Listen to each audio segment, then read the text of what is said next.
What's up YouTube, Zandar the Legend here today to talk to you about a deck tech review I'm going to call Hard Counter.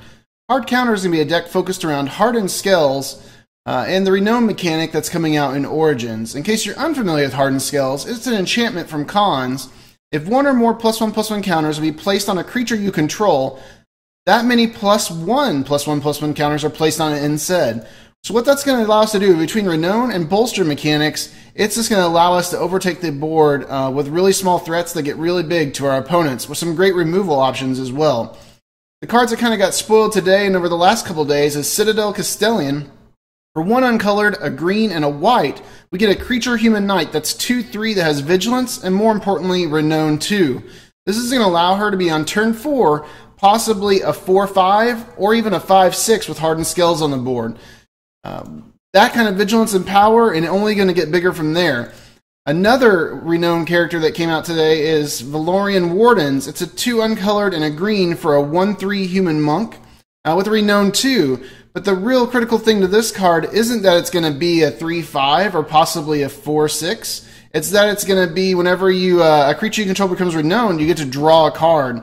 That's going to give us card advantage on our opponents, and that typically wins games. Another really big bomb in this deck is going to be a Mana Gorger Hydra. For 2 uncolored and a green, we get a Hydra creature that's a simple 1/1 with trample. However, this beast can get out of control quick, because whenever a player casts a spell, you get to put a +1/+1 on the Hydra.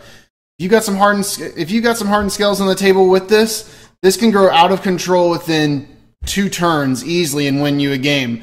That's definitely going to be a 4 of with the Hardened Skells in this deck. Things to help keep our deck alive is going to be Dromoka's Command. Obviously, for a simple green and a white, we get an instant ability that we're typically going to use to make our creature fight someone else's and put another +1/+1 counter on it, getting us 2 because we're still doing the Hardened Skells. Other really critical cards of this deck could be Avatar of the Resolute. For double green, you get a Reach Trample 3/2, but it enters the battlefield with +1/+1 counter on it for each other creature you control with a +1/+1 counter. Another thing, if you've noticed, the pattern we're keeping with is about 3 mana cost creatures, which makes a great time for Collected Company to come into play in this deck. For 3 uncolored and a green, we get an instant ability that can look at the top 6 cards of your library, put 2 of the creature cards with converted mana cost 3 or less among them onto the battlefield, and put the rest on the bottom of your library in any order. This is going to allow us to put some big bombs out early, especially if we have some renowned characters out, and pop an Avatar of the Resolute then. Other cards from Origins that could be really helpful in this deck is Knight of the Pilgrim's Road. For 2 uncolored and a white, still that 3 mana cost, we get another human knight that's 3/2 with a Renown of 1. Now I know what you're thinking, you got a lot of things you got to keep on the board here, and for that we're going to be running Valorous Stances. Maybe a playset, I'm not sure, at least 2 or 3 of. For 1 uncolored and a white, we gain indestructible until end of turn, or we can remove a threat from the board as well, so we can strike in to get renowned with our board presence. Now, one character that we have in here is not actually a renowned card, and that's Knight of the White Orchid for a 2 white for a 2/2 first strike human knight. But the deal with this card is when the knight enters the battlefield, if opponent controls more lands than you, you may search your library for a plains card and put it on the battlefield, then shuffle your library. Once again, it's going to give us that card advantage, and most importantly, let us get a draw when we need it most. Some other spells that are going to really help keep this deck afloat is going to be a Gleam of Authority. For 1 uncolored and a white, we have an enchantment aura. For a creature, it gets +1/+1 for each +1/+1 counter on other creatures you control, and also you can pay a white and tap it to bolster 1, which is still going to give us 2 with the Hardened Skells. There's a lot of synergy here, including Skell Blessing. For 3 uncolored and a white, it's an instant ability where we get to bolster 1, then put a +1/+1 counter on each creature you control with a +1/+1 counter on it. Theoretically, that can be all +2/+2 counters. Lastly, to give us some more life gain and keep us alive just in case everything else isn't coming through, we have Honor's Reward. For 2 uncolored and a white, you gain 4 life and bolster 2. If you need some big bombs for this deck, you can also use Dromoka the Eternal or Dragonlord Dromoka. Dromoka the Eternal is the stronger fit here, I feel like. Just for 5 mana cost, 3 uncolored, a green and a white, we get a 5/5 flying dragon, but more importantly, whenever a dragon you control attacks, you get to bolster 2. Dragonlord Dromoka is nice for the side-in because he can't be countered if you're playing Esper Dragons or a lot of blue control decks. Another really good card that we could fit in here is going to be Amphinenza the Kintree Spirit.